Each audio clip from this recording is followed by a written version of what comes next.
কুরবানির জন্য আমার মতো কে কে মশলা স্টক করে রেখেছেন? যেহেতু আমি কুরবানি দেব না, তারপরও আমার শখ যে আমার সব কিছু বড়া বড়া থাকবে। এটা হচ্ছে গিয়ে দারচিনি, এটা হচ্ছে গিয়ে জিরা, এটা হচ্ছে গিয়ে আচারের মশলা, পাঁচফোড়ন, যাকে বলে পাঁচফোড়ন, এটা হচ্ছে কালো জিরা।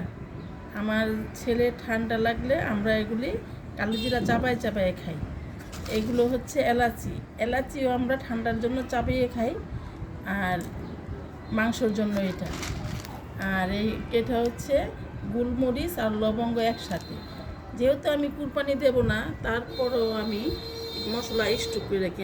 এটা আমার শখ, এটা আমার অভ্যাস, মানে কোনো কিছু খালি হতে দেই না। খালি হওয়ার সাথে সাথে আবার এটা আমি ভরে রাখি। তা আমার মতো এরকম স্টক করা লোক কয়জন আছে?